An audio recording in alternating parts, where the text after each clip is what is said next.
Assalamualaikum warahmatullahi wabarakatuh. Bertemu lagi, kita lanjutkan lagi pembahasan kita tentang masih flexible budget. Di video materi yang pertama, di part pertama tadi kita sudah membahas basic thinking atas yang namanya flexible budget dan responsibility accounting and reporting. Nah, di part yang kedua kita akan lebih dalam melihat lagi tentang apa itu yang dimaksud dengan flexible budget dan analisis variance atau variance analysis. Di part yang kedua kita akan membahas mengenai variance analysis, yakni static budget variance ya. Jadi tadi sudah disampaikan dan sudah kita bahas bersama yang sehingga kita mendapati satu simpulan bahwa a primary objective of responsibility accounting and reporting is cost control, bahwa tujuan utama dari responsibility accounting and reporting adalah to control cost, dalam rangka untuk melakukan kontrol atas biaya. Cost control requires that actual cost be compared with budgeted cost. Nah, tadi juga kita sudah bertanya, terus bagaimanakah mekanisme cost controlling itu? Mekanisme cost controlling itu tadi ya dilakukan dengan jalan melihat efisiensi biaya dengan cara melakukan evaluasi atas efisiensi biaya. Oke. Jadi kalau kita lihat chart di sini ya, sekali lagi bahwa tujuan utama dari responsibility accounting and reporting adalah cost controlling. Nah, cost controllingnya itu dilakukan dengan mekanisme penilaian atau evaluasi atas efisiensi biaya atau cost efficiency evaluation. Nah, evaluasi atas biaya dilakukan dengan jalan membandingkan. Apa yang dibandingkan? Yang dibandingkan adalah biaya aktual realisasi biaya dibandingkan dengan biaya yang dianggarkan atau budgeted cost dibandingkan. Nah, nanti ketika budgeted dibandingkan dengan actual atau harapan dibandingkan dengan realisasi, anggaran dan dibandingkan rencana dibandingkan dengan realisasinya, maka nanti pasti akan ada gap. Nah, gapnya tadi disebut sebagai variance ya, disebut sebagai variance. Budgets are based on certain assumed conditions. Sudah kita pelajari di budgeting 1 dan budgeting 2 bahwa budget atau anggaran itu pasti punya asumsi dasar. Dan asumsi dasar tersebut itu mencerminkan satu kondisi-kondisi tertentu yang disetting sedemikian rupa sehingga nanti dalam satu periode ke depan maka kondisinya akan begini begini begini. Itu namanya basic assumption. Dibuatnya kapan? Pasti di awal periode sebelum perencanaan itu dilaksanakan. The kinds of budget illustrated in chapter 15 and 16 are static budget. Nah, yang sudah kita pelajari di budgeting 1 dan budgeting 2, budgeted income statement dan budgeted cash itu disebut atau merupakan static budget. Jadi yang sudah kita pelajari budgeting yang kemarin di 2 chapter itu merupakan anggaran statis atau static budget. Static budget itu sering pula disebut dengan istilah lain namanya adalah master budget. Static budget atau master budget. Nah, kalau begitu dapat kita simpulkan bahwa yang namanya static budget atau master budget itu pasti dibuatnya di awal periode atau sesaat segera sesaat sebelum periode yang bersangkutan. Saya ulang ya. Jadi static budget atau master budget itu pasti dibuatnya adalah segera sesaat sebelum berlakunya periode yang bersangkutan. Itu static budget, disebut static budget. Nah, the budget discussed in this section are flexible budgets. Nah, dalam rangka responsibility accounting and reporting dan relevan dengan pembahasan kita, topik kita kali ini, maka yang akan kita pelajari ini namanya bukan static budget atau master budget, melainkan namanya adalah flexible budget ya, flexible budget. Apa itu flexible budget? Nanti akan kita dalami sedikit demi sedikit. Both static and flexible budgets provide management with information necessary for budgetary control. Static budget dan flexible budget itu nanti akan giving useful information to management about cost. Cost of what? Inefficiency cost. Jadi flexible budget dan static budget akan memberikan informasi yang sangat berharga bagi manajemen dalam rangka untuk melakukan evaluasi atas efisiensi biaya. Loh Pak, jadi salah satu cara dalam rangka untuk menilai efisiensi biaya itu bisa dilakukan dengan jalan menyusun flexible budget kemudian dilihat Pak. Oh iya, jawabannya iya. Ya, jawabannya yes. Oke.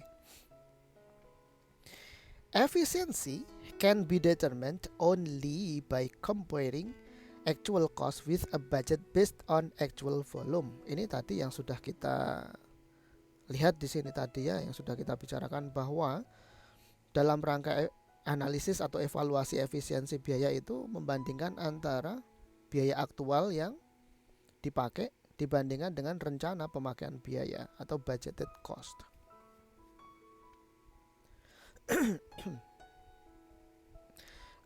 A flexible budget provide measure of what cost should be under any given set of condition. Jadi saya ulang dari sini ya. Efficiency can be determined only by comparing actual cost with a budget based on actual volume.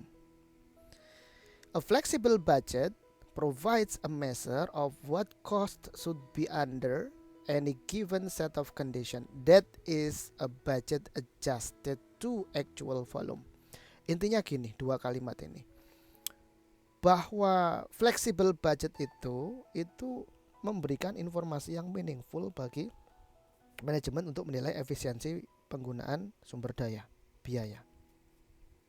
Caranya gimana? Caranya membandingkan antara actual result dibandingkan dengan adjusted actual volume, kata Pak Charter. Adjusted, apa yang di-adjust? Yang di-adjust adalah budgetednya. Nilai budgetednya nanti ada yang di-adjust, sehingga nanti kemudian disebut sebagai flexible budget. Lebih detailnya nanti akan kita lihat di contohnya. Once actual activity is known at the end of the period, actual activity kan baru dapat diketahui ketika kita sudah berada di posisi di at the end of the period. Kalau at the beginning of the period, tidak mungkin dong di situ ada realisasi, kan gitu kan? Realisasi itu adanya pasti at the end of the period, dan kita already have all information about what have happened, apa yang sudah terjadi. Kita sudah punya semua informasinya. Ya, di mana ketika kita berada di akhir periode. Kalau kita berada di awal periode, jelas kita tidak akan punya informasi mengenai apa yang sudah terjadi. Kalau di awal periode, at the beginning of the period, namanya apa Pak? Namanya perencanaan. Ya, namanya perencanaan, namanya budgeting. Oke. A budget adjusted to actual activity is called an allowable budget or budget allowance. Nanti kita lihat lebih detail.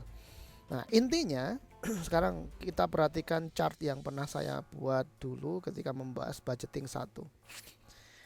Ketika saya punya titik di sini, kemudian saya kasih nama beginning, maka di sini saya punya titik dan saya kasih nama ending. Seperti relevan dengan pembahasan kita tadi barusan, bahwa suatu planning itu merupakan estimasi, dan pasti yang namanya planning, yang namanya estimasi itu dilakukan di awal periode. Dan realisasi atau kondisi aktual itu baru kita bisa ketahui apabila ketika kita berada di posisi ending. Jadi dari beginning sampai ke ending ini membentuk satu periode tertentu. Ya, membentuk satu periode tertentu. Awal periode disebut beginning, ini letaknya atau posisi adanya planning yang merupakan estimasi. Dan at the end of the period, ini merupakan letaknya bagi actual condition atau realisasi atas rencana yang sudah dijalankan. Nah, Static budget atau master budget itu posisi atau letaknya ada di beginning. Sementara flexible budget yang nanti akan kita bahas, flexible budget letaknya adanya di ending. Ya, di ending. Flexible budget letaknya di ending. Oke. Nah, ketika beginning of the period yang merupakan planning ini kita bandingkan dengan realisasi atau aktual yang berada di ending ini, kita bandingkan, kita lakukan comparison, kita bandingkan, nanti kita akan mendapati adanya perbedaan. Perbedaan itulah yang disebut sebagai variance. Ya, disebut sebagai variance. Oke, paham sampai di sini? Ya, saya ulang lagi ya. Jadi position budget preparation itu adanya di sini. Mempersiapkan atau membuat perencanaan atau planning atau budget preparation pasti di awal periode, at the beginning of the period. Dan posisi kita bisa mengetahui result atau hasil dari pelaksanaan satu kegiatan, maka kita harus berada di ending of the period. Nah, ketika perencanaan dibandingkan dengan actual realisasi, maka nanti perbedaannya disebut, akan ada perbedaan, dan perbedaannya itu disebut sebagai variance. Nah, kalau kita membandingkan antara perencanaan dengan realisasi yang berbeda ini, maka kemudian bisa saya ganti istilahnya menjadi beginning. Kondisi beginning yang kita buat di sini ini merupakan harapan. Boleh kan saya sebut begitu? Kemudian endingnya nanti bisa saya ganti kata-katanya menjadi kenyataan.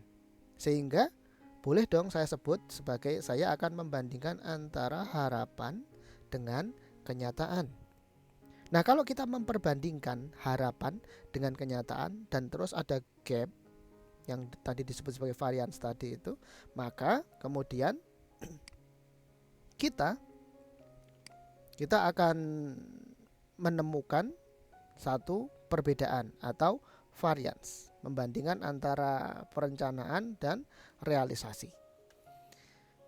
Nah, perbedaan itu hasil dari pembandingan kedua hal ini tadi, rencana atau harapan dengan kenyataan tadi ini, itu ada yang sifatnya itu tentu saja menyenangkan dan ada juga yang sifatnya itu tidak menyenangkan. Contoh misal satu kantor pelayanan pajak ditarget penerimaan dari sektor pajak diharapkan, target penerimaan itu berarti diharapkan mampu melakukan collecting penerimaan dari sektor pajak sebesar 1 miliar. Itu adalah nilai harapan. Pas posisinya berada di at the beginning of the period. Kemudian ketika KPP itu berada di end of period, maka kemudian dia bisa berhitung. Dia hitung penerimaan pajaknya ternyata 900 juta. Berarti ini merupakan 900 juta ini merupakan realisasi. Harapannya 1 miliar, realisasinya 900 juta. Sehingga ada gap, ada variance sebesar 100 juta. Nah, variance atau gap 100 juta itu menyenangkan atau tidak bagi KPP? Jawabannya adalah pasti tidak menyenangkan. Sehingga disebut sebagai unfavorably. Ya, unfavorable. Sebaliknya, kalau misalkan satu KPP ditarget penerimaan pajak, diharapkan dia dapat collecting penerimaan pajak sebesar 1 miliar. Kemudian di akhir periode dia hitung-hitungan berapa pajak yang sudah dia terima dan ternyata mencapai 1,2 M. Maka ada gap sebesar 200 juta. Variansnya 200 juta. Sifatnya menyenangkan atau tidak? Oh, jelas pasti menyenangkan. Sehingga disebut sebagai favorable variance. Variance yang bersifat menyenangkan atau favorably. Ya, favorable. Oke. Dapat dipahami ya? Jadi a variance is the difference between actual results and expected performance. Seperti yang sudah saya katakan tadi bahwa variance itu merupakan nilai beda antara kondisi yang diharapkan dengan kondisi aktual atau actual result dan expected performance. Perbedaan antara harapan dengan kenyataan, ya. The expected performance is also called budgeted performance, which is a point of reference for making comparisons. Oke. Variances bring together the planning and control function of management and facilitate management by exception. Ini keterangan penjelas saja. What is management by exception? Management by exception is a practice whereby managers focus more closely on areas that are not operating as expected and less closely on areas that are. Jadi apa itu management by exception atau MBE? Management by exception. Ini merupakan gaya manajemen, teknik yang dijalankan oleh manajemen dalam rangka untuk running the business. Namanya management by exception, MBE. Apa itu MBE, management by exception? Jadi manajemen atau manajer atau top manajemen itu hanya akan berfokus kepada hal-hal yang menyimpang atau hal-hal yang berjalan keluar dari jalur yang semestinya. Maka kemudian nanti manajemen akan berfokus pada hal tersebut. Tidak mungkin manajemen itu, top manajemen itu, dia akan melihat day to day activities secara detail, secara rinci. Pasti tidak bisa. Terus apa yang bisa dilakukan oleh manajemen atau top manajemen, Pak? Jawabannya adalah melakukan manajemen by exception.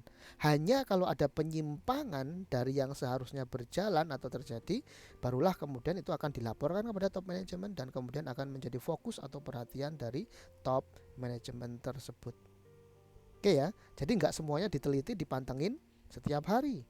Proses produksi kok direktur utama tiap hari ngapain? Ke pabrik, ngelihat karyawannya, meninjau karyawannya, dilihatin bagaimana karyawannya bekerja. Enggak mungkin seperti itu.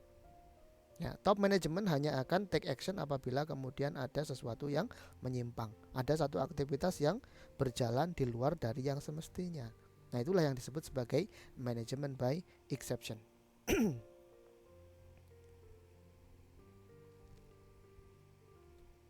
Misalkan contohnya adalah if the plant's actual costs are much more higher than originally budgeted, the variances will prompt managers to find out why and correct the problem so future operation result in less scrap and reward. Jadi contohnya misalkan consider scrap and reward. Case mengenai scrap and reward. Scrap and reward itu mestinya nggak banyak-banyak amat. Jadi ketika dalam satu periode atau masa produksi kok dilalah ternyata scrap dan rewardnya itu banyak, itu harus menjadi fokus perhatiannya si manajer. Loh, ini kenapa kok scrapnya banyak dan kemudian barang yang di rework, yang dikerjakan ulang itu kok banyak? Ini pasti ada something wrong, gitu loh. Mestinya kan standarnya adalah scrapnya sedikit, rewardnya none, zero, nggak ada yang di rework. Artinya kalau kemudian tidak ada yang di rework, scrapnya sedikit, artinya karyawannya, semua anggota perusahaan sudah bekerja sesuai dengan standar dan bagus. Ya, tidak ada barang yang rusak, tidak ada barang yang cacat. Bagus toh berarti. Tapi kemudian kalau trennya menunjukkan barang yang di rework itu kok dari periode ke periode semakin banyak, semakin meningkat, ini pasti ada something wrong. Nah, itu manajer harus fokus, harus notice kepada hal tersebut, memfokuskan diri pada hal itu dan kemudian segera take action untuk memperbaiki keadaan. Oke? Variances are also used for evaluating performance and to motivate managers. Ya. Tadi kan saya bilang begini, KPP ditarget 1 miliar, realisasinya 1,2 M.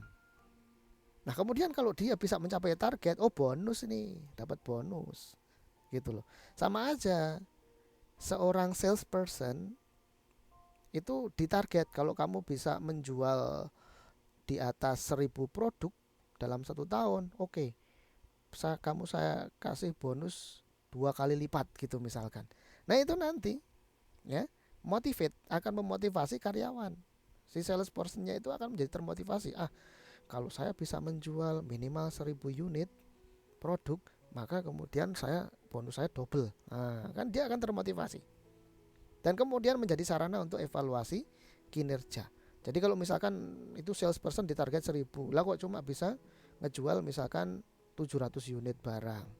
Nah, itu akan menjadi catatan evaluasi. Kenapa? Apa yang salah? Apa kamu kurang giat berusaha atau nggak terampil dalam marketing atau gimana? Atau justru memang produknya ini nggak diminati? Nah itu harus dipelajari ya sebagai bahan evaluasi. Oke ya.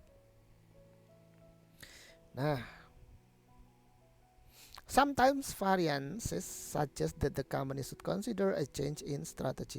For example, large negative variances caused by excessive defects rate for a new product may suggest a flawed product design. Managers may then want to investigate the product. Ya, contohnya maksudnya ini jika kemudian dari hasil produksinya itu diketahui kok banyak barang yang defect, yang cacat atau yang rusak, ini menunjukkan atau memberikan sinyal bagi manajemen bahwasanya ada something wrong. Kemudian produknya itu harus diteliti benar-benar, kenapa kok bisa rusak, kenapa bisa cacat. Oke.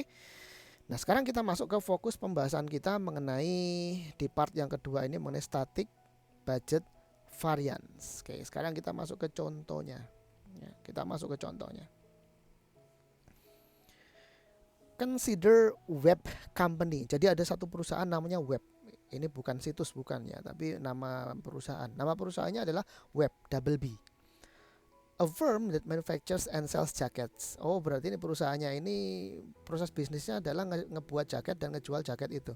The jackets require tailoring and many other hand operations. Oke, ini proses bisnisnya. Web sells exclusively to distributors who in turn sell to independent clothing stores and retail chains. Jadi si web company ini dia nggak ngejual langsung retail kepada para konsumen, tidak, melainkan jaket yang dia buat ini akan distorkan kepada distributor utama, kepada grosir. Kemudian nanti si distributor utama atau wholesaler ini kemudian akan menjual, mendistribusikannya ke para pengecer atau retailer. For simplicity, we assume the following. Jadi untuk kesederhanaan ini ada beberapa asumsi ya. Yang pertama, web's only cost are in the manufacturing function. Cost atau biaya yang akan terlibat dan akan kita observasi, yang akan kita lihat, yang akan kita teliti di sini ini adalah hanya manufacturing cost saja. Web incurs no cost in other value chain function such as marketing and distribution. Jadi ini maksudnya adalah contoh yang berikut ini di web company ini hanya berfokus kepada manufacturing cost, DM, DL, dan FOH. Sementara operating expense seperti marketing and distribution itu tidak menjadi fokus. Yang pertama. Yang kedua, all units manufactured in April 2014 are sold in April 2014 too. Jadi ini kita tahu sekarang periodenya adalah bulan April tahun 2014. Yang akan dianalisis variansnya adalah bulan April tahun 2014. Dan kata Pak, ini saya ambilkan dari Pak Kesu, kata Pak Kesu, all units manufactured pada bulan April tahun 2014 ini itu juga akan dijual pada April 2014 juga. Artinya barang yang dihasilkan langsung terjual pada periode tersebut, pada periode yang sama. Dihasilkan di bulan April, terjual pula di bulan April. There is no direct materials inventory at either the beginning or the end of the period. Tidak ada raw material ending dan raw material beginning. No work in process or finished goods inventories exist at either the beginning or the end of the period. Jadi intinya adalah inventory awal dan inventory akhirnya sama dengan 0. Ini keterangan yang ketiga. Oke, kenapa bisa inventory awal dan inventory endingnya 0?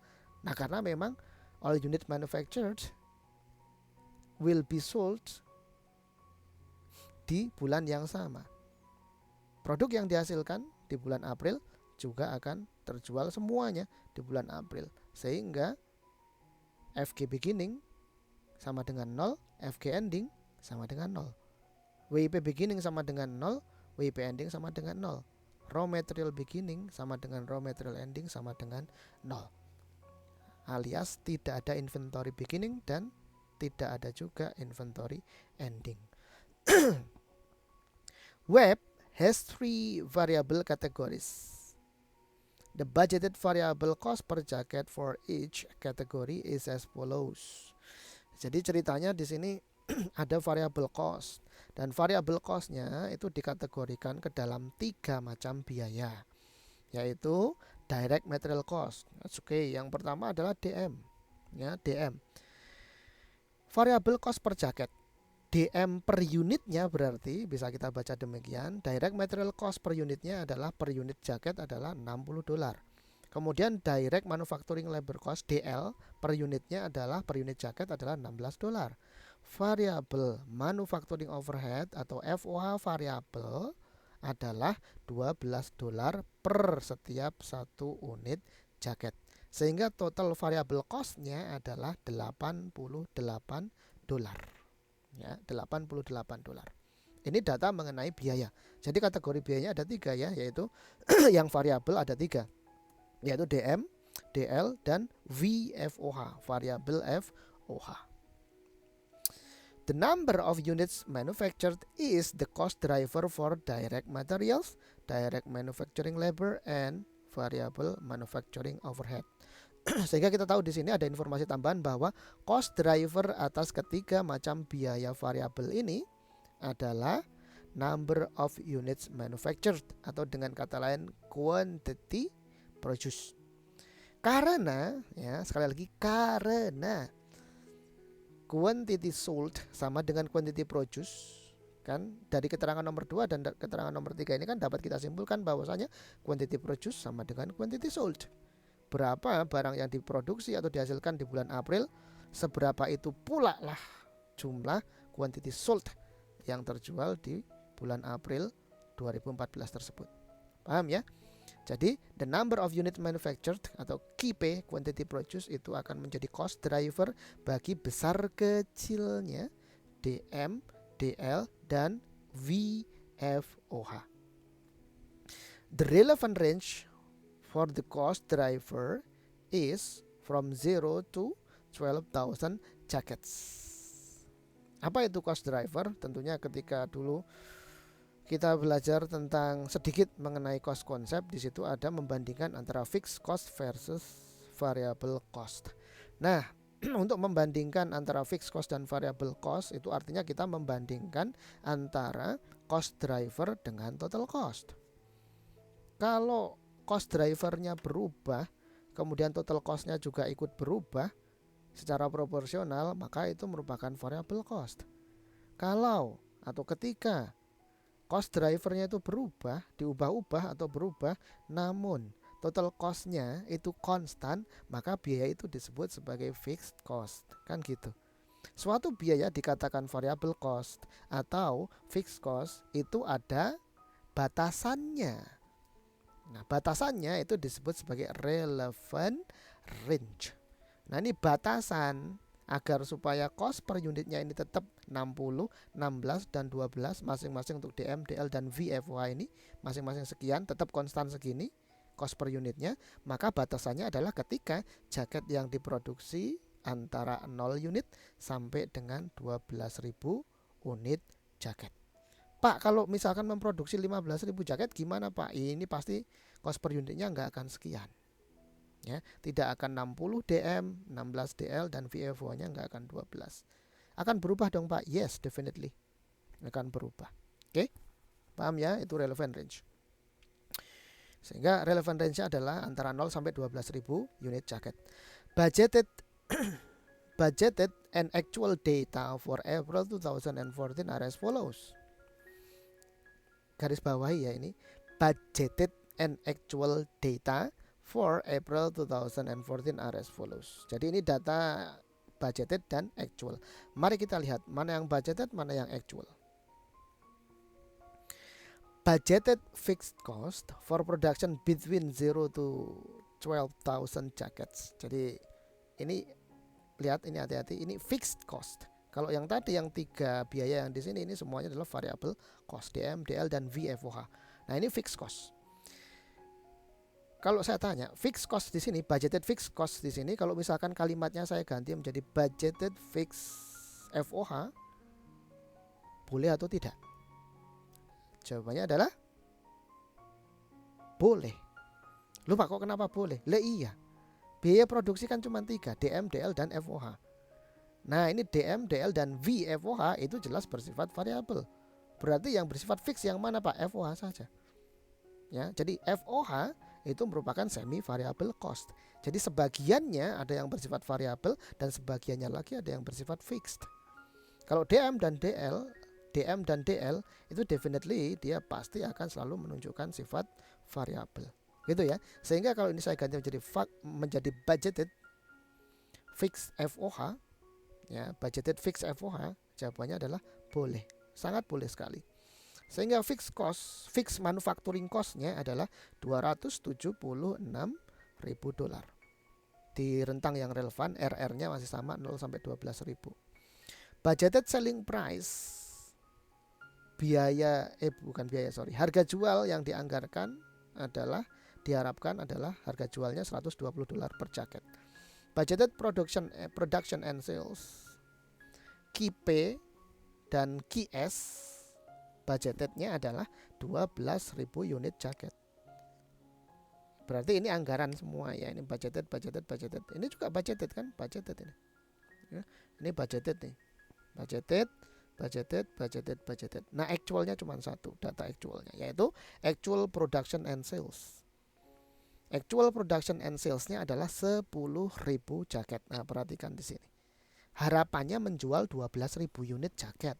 Targetnya kan gitu.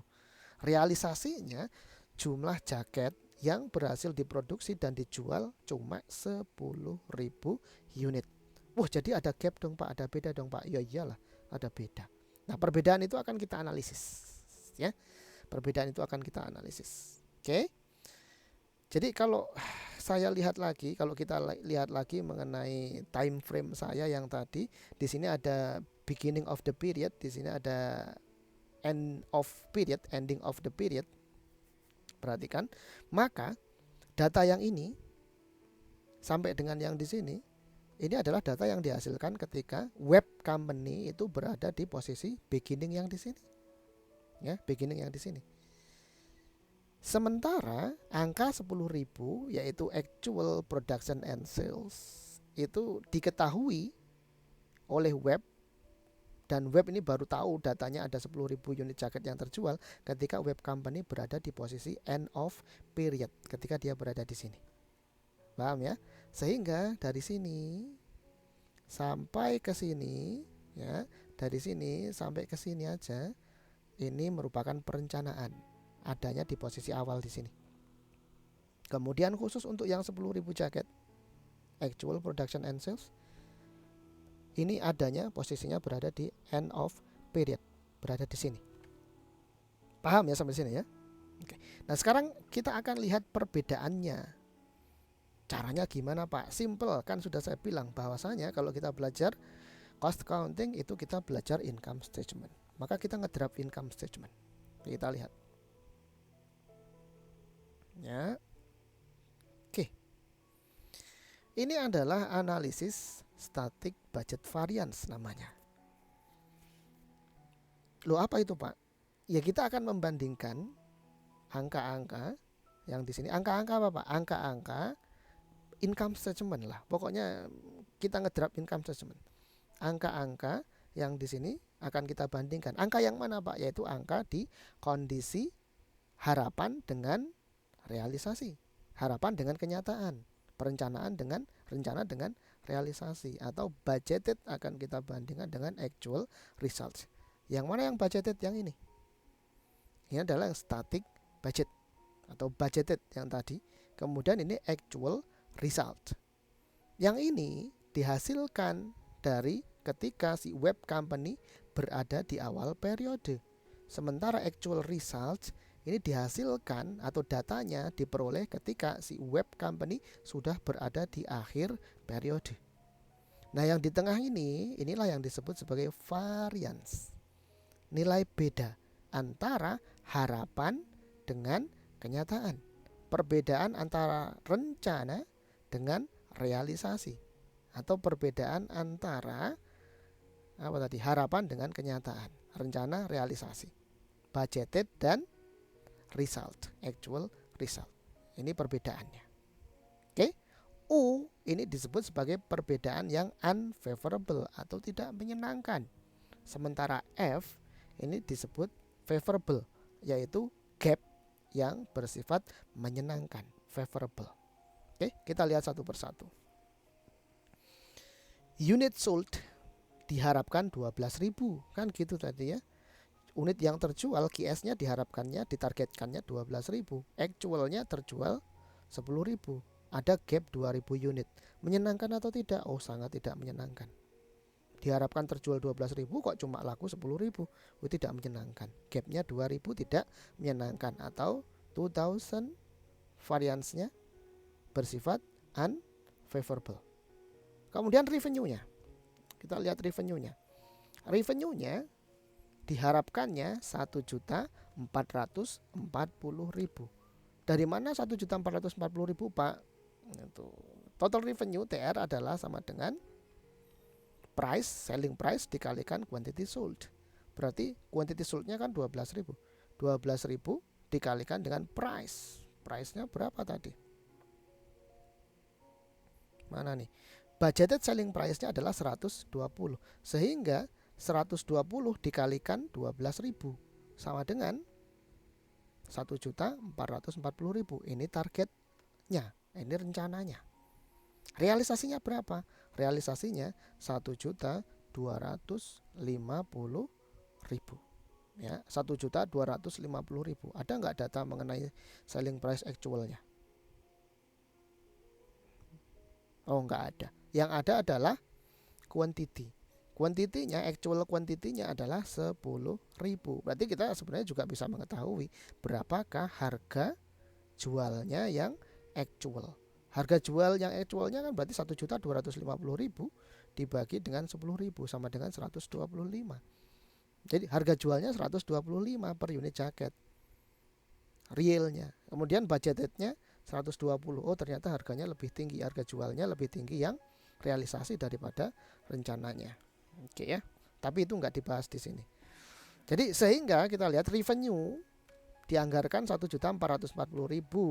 Ternyata realisasinya cuma 1.250.000. Kalau gitu ada gap 190.000, yaitu 1440 dikurangi 1250. Menyenangkan tidak? Jelas tidak menyenangkan.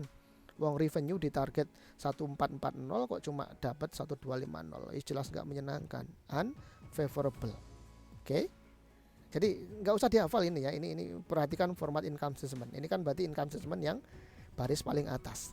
Kemudian sekarang kita lihat income statement yang baris bagian yang kedua, baris yang kedua, yaitu berbicara tentang expense.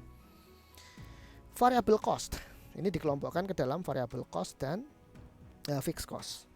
Variable cost. Variable cost-nya terdiri dari tadi ada DM. DM-nya dianggarkan static budget-nya, ini anggarannya static budget. Ingat, static budget sama dengan master budget dilakukan di awal periode dan ini merupakan budgeted. Ya. Perencanaan awal atau nilai harapan. Direct materials-nya dianggarkan 720.000. 720.000 dari mana, Pak? Dari 12.000 unit sold dikalikan dengan cost per unit untuk DM atau UC-nya DM yang ini 60. Ya. Jadi 60 dikalikan 120 sama dengan 720.000. Nah, realisasinya 621.600. Pak, dari mana Pak angka 621.600? Ini dari realisasi. Dari berapa kali berapa Pak? Nggak ngerti saya juga. Ya pokoknya direct material yang dicatatkan, yang di jurnal oleh si web company sepanjang periode bulan April 2014 adalah totalnya DM yang dipakai 621.600. Sehingga antara rencana dengan realisasinya ada gap. Gapnya berapa? 98.400. Menyenangkan atau tidak, Pak? Oke, kita analisis ya. Ini jangan dihafal. Ini sekarang kita berbicara tentang biaya ya. Direct material itu kan cost atau biaya. Biayanya dianggarkan 720.000. Realisasinya cuman 621.600. Menyenangkan enggak? Ya jelas menyenangkan. Kalau biaya lebih kecil menyenangkan, berarti kan tadi lebih efisien kan gitu. Tapi kalau penerimaan atau revenues dianggarkan realisasinya lebih kecil dari penerimaan yang dianggarkan, wah itu sangat menyedihkan atau tidak menyenangkan. Sehingga ini DM-nya variansnya 98.400 itu bersifat favorable atau F. Kemudian direct labor, direct labornya 192.000 yaitu 12.000 dikalikan dengan DL per unit. DL per unitnya tadi 16. Sehingga 16 dikalikan 12.000 sama dengan 192.000 ya, 192.000. Direct labor actualnya, direct labor cost dibayarkan actualnya 198.000. Sehingga ada gap. Gapnya berapa? 6.000. Menyenangkan tidak? Oh, biaya dianggarkan 192, realisasinya 198. Oh, menyedihkan ini. Tidak menyenangkan. Maka 6.000 variansnya ini bersifat unfavorable. Kemudian bagaimanakah dengan variabel FOH? Variabel FOH dianggarkan 144.000, yaitu 12.000 dikalikan dengan ini 12 ya, 120 unit dikalikan dengan 12 yang ini. Hasilnya adalah 144.000. Actual V FOH-nya adalah 130.500. Sehingga ada gap ya, ada gap. Gapnya berapa? 13.500. Ini adalah gapnya ya. Nah, gap sebesar 13.500 ini bersifat menyenangkan atau tidak? Kita lihat. Dianggarkan 144.000 biayanya, dikeluarkan cuma 130.500 realisasinya. Sehingga ini menyenangkan. 13.500 F favorable. Total variable cost ini tinggal kita totalkan saja, kita jumlahkan saja. Dari ketiga ini kita jumlahkan 10.056.000. Kemudian 3 ini kita jumlahkan 950.100. Sehingga ada gap sebesar 105.900. Menyenangkan tidak? Kita lihat. Sudah dianggarkan biayanya 1.056.000, dikeluarkan cuma 950.000. Menyenangkan tidak? Oh, menyenangkan. Berarti ini bersifat favorable. Atau dengan kata lain 105.900 itu adalah sama dengan 98.400 F ditambah dengan 13.500 F dikurangi 6.000 U sama dengan 105.900 F. Paham ya sampai sini ya? Oke. Kemudian contribution margin. Apa itu contribution margin? Singkatnya adalah ini nanti ada pembahasannya tersendiri. Contribution margin itu nanti di setelah UTS. Jadi contribution margin itu adalah TR dikurangi dengan TVC, total revenue dikurangi dengan total variable cost. Jadi 1.250.000 dikurangi dengan 950.100 sama dengan 299.100. Kemudian ini 1.440.000 dikurangi dengan 10.056.000 sama dengan 384.000. Berarti kontribusinya ada gap sebesar 84.100. Menyenangkan tidak? Contribution margin itu adalah revenue. Ya, revenue. Kan ini TR dikurangi TVC. Maka lebih gedean TR-nya kan? Lebih gedean TR-nya, maka ini kita lihat sebagai satu penerimaan. Nah, di target penerimaan contribution marginnya 384.000. Yang real penerimaannya cuma 299.900. Menyenangkan tidak? Oh, tidak menyenangkan. Ya, tidak menyenangkan sebesar unfavorable sebesar 84.100. Atau 84.100 itu adalah sama dengan 190.000 unfavorable yang ini dikurangi dengan 105.900 favorable. Berarti masih ada sisa unfavorable sebesar 84.100. Oke. Nah, sekarang berikutnya kita lihat yang fixed cost. Hati-hati kalau membahas tentang fixed cost. Fixed cost dianggarkan 276.000. Betul ya, 276.000. Nah, ini. Budgeted fixed cost, fixed FOH-nya adalah 276.000. Kemudian realisasinya fixed FOH-nya adalah 285.000. Berarti ini masih membahas tentang biaya ya. Sehingga biaya dianggarkan 276.000. Dikeluarkan kok sampai lebih 285.000. Maka ada gap sebesar 9.000 dan gap sebesar 9.000 ini bersifat tidak menyenangkan atau unfavorable. Oke. Sehingga kemudian kita dapat menghitung operating income atau OI-nya. Sehingga OI-nya adalah tinggal contribution margin dikurangi fixed cost. 299.900 dikurangi 285.000 sama dengan 14.900. Ini di sisi actual. Di sisi budgeted atau rencananya adalah contribution margin 384.000 dikurangi fixed cost 276.000 sama dengan 108.000. Nah, dianggarkan profitnya, operating income itu kan profit, dianggarkan profitnya adalah 108.000. Namun kok profitnya cuma dapat 14.900, berarti ada gap 93.100. Menyenangkan tidak? Oh, sangat-sangat tidak menyenangkan. Kenapa? Profit dianggarin 108.000 kok cuma dapat 14.900. Tidak menyenangkan. Sehingga ada gap 93.100 dan gapnya bersifat unfavorable. Nah, gap sebesar 93.100 unfavorable itu disebut sebagai static budget variance. Jadi kita tahu, oh berarti yang dimaksud dengan static budget variance itu adalah perbedaan yang dihasilkan dengan jalan kita membandingkan antara static budget dibandingkan dengan actual results. Itu nanti akan ketemu static budget variance. Paham sampai di sini ya? Oke. Tadi yang kita hitung-hitung tadi, ingat sekali lagi, revenues itu adalah sama dengan quantity sold dikalikan dengan selling price. Tadi datanya udah ada di atas di sana, dan kemudian DM, DL dan VFOH di sini. Ini kita kalikan. Ini kan pakai yang ini tadi. Ya, total cost sama dengan cost per unit dikalikan dengan quantity. Quantity-nya ini 12.000. 12.000 dikalikan dengan cost per unit. Cost per unitnya yang mana? Yang ini tadi. Cost per unit DM 60, DL 16 cost per unitnya, dan FOH variable per unitnya cost-nya adalah 12. Oke, paham sampai di sini ya? Oke.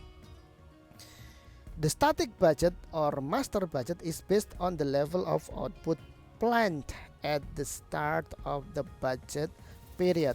Jadi kalau static budget atau master budget ini jelas, ini kuantitinya adalah kuantiti yang dianggarkan. Kemudian price-nya atau cost per unitnya ini juga price atau cost per unit yang dianggarkan pula. Kapan? Di awal periode. Nggak ada masalah ini ya. The master budget is called a static budget because the budget for the period is developed around a single or static planned output level. Oke, ini disebut sebagai static budget. Kenapa? Karena ini anggarannya sudah ditetapkan, asumsi dasarnya. Yang seperti ini tadi, ini adalah basic assumption. Basic assumption direct material cost per unitnya 60. Basic assumption DL per unitnya 16. Basic assumption untuk variable manufacturing cost per unitnya 12. Basic assumption untuk relevant range-nya adalah 0 sampai 12.000. Budgeted fixed cost basic assumption-nya ada 276.000. Budgeted selling price-nya 120. Budgeted quantity produced and quantity sold-nya adalah 12.000 jaket. Ini adalah budgeted. Statis sifatnya, nggak akan berubah. Kenapa tidak akan berubah loh? Kita sudah berada di ending di sini, masa kita mau merubah yang sudah kita buat dulu di beginning? Tidak bisa, wong posisi kita sudah di sini. Kita tidak bisa berpindah ke sini karena kita tidak punya mesin waktu kan gitu. Kita sudah berada di sini kok mau balik lagi ke sini, ya tidak bisa. Sehingga ini bersifat statik, udah statis, nggak bisa diubah-ubah lagi. Ngerti ya? Oke. Inilah yang disebut sebagai static budget atau master budget. Pembahasan di sini sudah saya jelaskan tadi di atas. The static budget variance is the difference between the actual result and the corresponding budgeted amount in the static budget. Nah, ini static budget variance-nya adalah 93.100. 93.100 diperoleh dari 108.000 dikurangi 14.900. Atau ini juga bisa dirunut, dijumlahkan dari atas ke bawah sini. Ya, tapi ingat F dan U itu saling saling menegasikan. Kalau F itu positif, maka U itu negatif, gitu ya. A variable variance denoted F in this book has the effect when considered in isolation of increasing operating income relative to budgeted amount. For revenue items, F means actual revenues exceed budgeted revenues. For cost item, F favorable means actual cost are less than budgeted cost. Oke, sudah saya jelaskan tadi bahwa F itu favorable, U itu unfavorable. Kalau revenue actualnya semakin gede itu semakin favorable. Kebalikannya, kalau cost realisasinya semakin gede itu berarti semakin unfavorable. Revenue realisasinya semakin kecil, lebih kecil daripada budgetednya, itu unfavorable. Sebaliknya kalau cost realisasinya itu lebih kecil daripada yang dianggarkan, maka itu semakin menyenangkan atau favorable. Oke, ini selesai pembahasan kita mengenai static budget variance. Kita lanjut di part berikutnya mengenai flexible budget variance. Terima kasih.